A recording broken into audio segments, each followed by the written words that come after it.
viewers, you're watching Afghanistan Report. I'm your host Sakshi Parashar. The main stories are: Afghans welcome US move to slow down pace of troops withdrawal. Suicide bomber targets foreign forces in Kabul. And Afghan tailors earn livelihood by stitching designer clothes in Delhi. Afghan residents and politicians welcome US President Barack Obama's decision to slow down troops withdrawal. We have a report. Afghan residents and politicians in Kabul have welcomed US President Barack Obama's move to slow down the pace of American troop withdrawal. Reversing the policy on Afghanistan, Obama announced on October 15th that he will prolong the 14-year-old US military engagement there, effectively not handing the task of pulling troops out to his successor. Calling it a modest but meaningful adjustment to the winding down of the American presence in Afghanistan, President Obama said Afghan forces were not so strong as yet, given a very fragile security situation in their country, and added that United States will maintain a force of 9,800 through most of 2016. Kabul residents welcomed the announcement. به خاطر جنگ فعلا چند سال قبل فکر می‌کردیم در سمت جنوب بود، حالا کل افغانستان احاطه کرده. در این شرایط بودن آمریکایی‌ها بیخی یک نیاز مبرم است که باید در افغانستان حضور داشته باشند. President Obama had previously planned to withdraw all troops except a small US embassy in Kabul before he leaves office in January 2017. Under the new plan, troops will be drawn down to 5,500 starting sometime in 2017 and will be based at 4 locations: Kabul, Bagram, Jalalabad and Kandahar. Afghan lawmaker Shukriya Barakzai said keeping some US troops in Afghanistan is the right decision. First of all, it is the right decision, and finally Barack Obama listened to the US generals, which is was the head of ISAF command in Kabul. Early withdrawal 2014, that was the biggest mistake. The tragedy of Kunduz can be one example of that mistake, and the lack of security and new threats for the security is the cause of lack of proper study and understanding the Afghan condition and security situation in the past. Having 10,000 troops, I do believe it's not enough.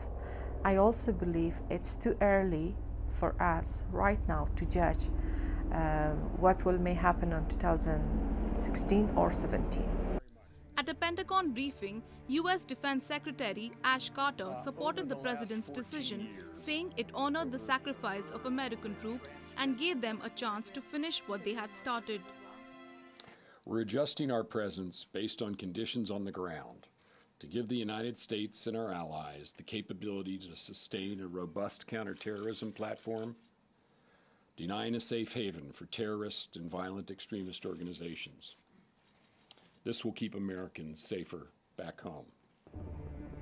The US-led coalition in Afghanistan ended its combat mission at the end of 2014, and since then, Afghan troops have been in charge of the country's security with the help from US and NATO troops.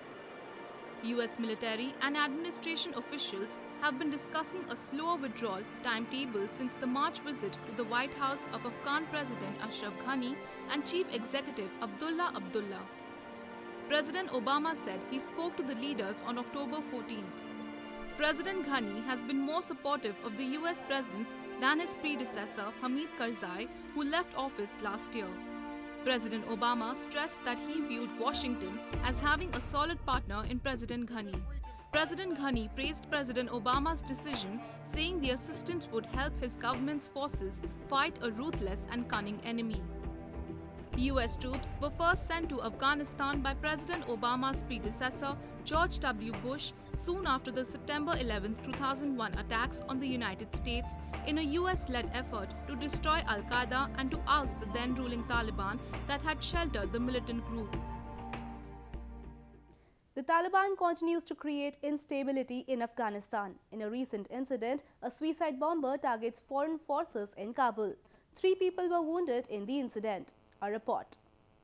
A suicide car bomber targeted a convoy of foreign troops in the Afghan capital during rush hour traffic on October 11. flipping an armored vehicle on its side. Taliban insurgents claimed responsibility for the attack in the city center that broke a period of relative calm in the capital city after a series of bombings in August. Police chief of Kabul said there were no casualties, but 3 people were slightly wounded. با یک اراده زیر پشت تصادم نموده و موتر مواد انفجاریه و انتحاری داشت که انتحار کرده کموار این یک زیر پوش خسارتمند کرده. خوشبختانه که هیچ نوع تلفات نه به مردم ملکی و عام رسیده و نه هم برای قوای خارجی رسیده و ساحه و انسداد شد. صرف The US-led Resolute Support Military Coalition in Kabul confirmed that one of its convoys was struck by a bomb. The attack came during a period of heightened tension following intense fighting between government troops and the Taliban around the northern city of Kunduz, which fell briefly to the insurgent Islamist movement at the end of last month. Fighting between government forces and the Taliban continues on the outskirts of Kunduz. Moving on. A security balloon in Kabul, Afghanistan deflated and fell to the ground on October 11 as a British military helicopter crashed in the vicinity, killing 5 members of NATO's international mission and injuring 5 others. Officials said investigations were underway. The United States said such blimps are a key piece of technology for US surveillance and intelligence and can stream video and audio in real time to target insurgent activity. However, some Afghans have said that they represent an invasion of sovereignty. NATO's combat mission in Afghanistan has ended, but around 12,000, mostly US troops, remain in Afghanistan, focused on training Afghan security forces. Medicine Sans Frontiers called for an independent humanitarian commission to investigate the bombing of its hospital in Afghanistan. MSF head says he just can't see that one of the parties in the conflict is going to be able to investigate itself in such a grave breach of humanitarian law. Take a look.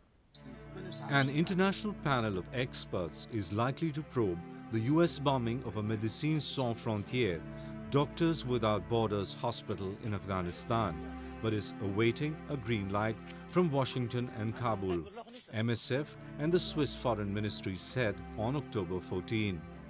The hour-long air raid on October 3 killed 22 people, including 12 MSF staff, and led to the closure of the Kunduz Trauma Hospital, depriving tens of thousands of Afghans of health care, the prominent medical charity said. The MSF has been demanding the creation of an independent humanitarian commission under the Geneva Convention for the inquiry. Well, we just can't see that that one of the parties to the conflict is going to be able to investigate itself in such a grave breach of humanitarian law. We also saw over the course of really the first 72 hours after the bombing of our hospital how the story changed from collateral damage to accusations of us that we were harboring combatants, which is completely false. It was a hospital full of civilians and patients being treated, close to 200 patients and staff there at the time of the bombing. And so we've just seen a laundry list of reasons, mistakes, apologies, collateral damage, all these things.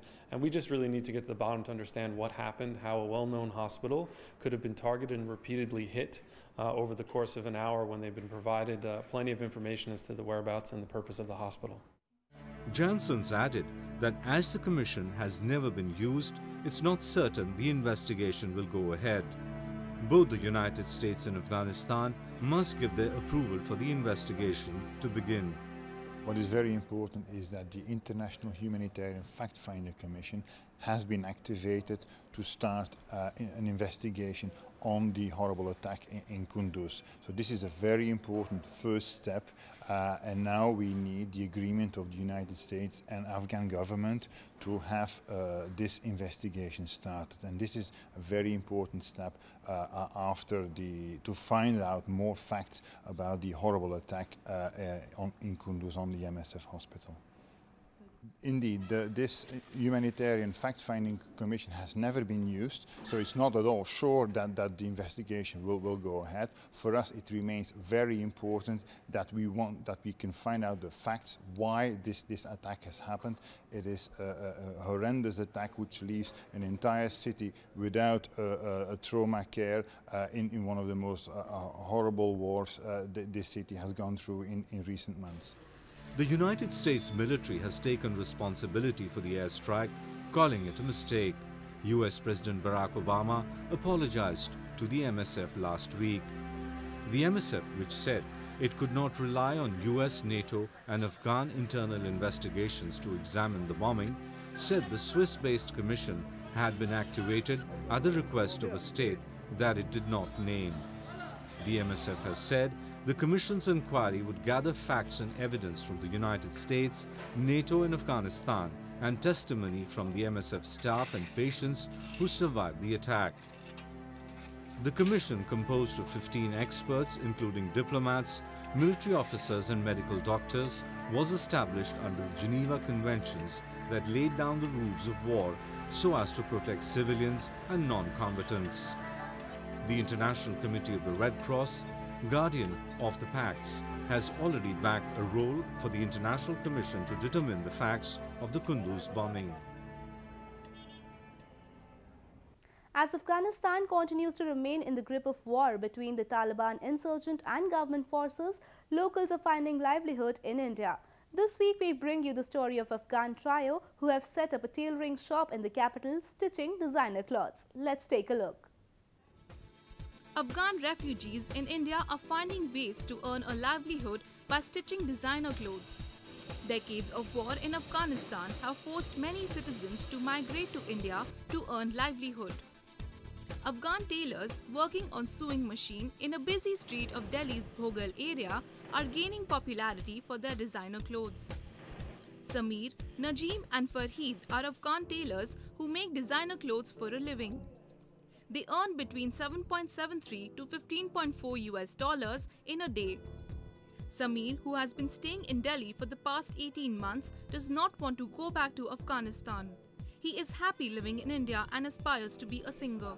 यहाँ पे अफगानी still बन सकते हैं। मैं तो सब कुछ बना सकता हूँ, जो भी है तो लेडीज़ जेंट्स सब कुछ कपड़ा डिज़ाइनर कपड़े का सब कुछ बनाता हूँ। फ़िलहाल यहाँ पर सिर्फ अफगानी स्टिल बनाता है हम, क्योंकि यहाँ पे अफगानी लोगों की सिवा कभी कभी इंडियन लोग आता है और बाकी का सब हम अफगानी के लिए बनाते हैं। अब जैसे कि अफगानी स्टिल मैंने अभी बनाया और 1 साल हो गए, मैं पहले से बता दिया मैंने कि इंडिया आया, बहुत अच्छा लगा मुझे। Najeem, who hails from Kabul, believes that India is a safe place and that he will be able to fulfill his family's responsibilities. पढ़ाई करने के लिए उसको बहुत तकलीफ़ हो रहा था, कभी उसकी स्कूल पे धमाका हो गया और इसलिए इंडिया आ गया कि मेरा दोनों बेटी पढ़ाई करे अच्छा। Farheed earns $15.4 in a day and is able to meet his family's financial needs. Afghanistan से तकरीबन 1 साल हो गया कि आएगा मैं इधर।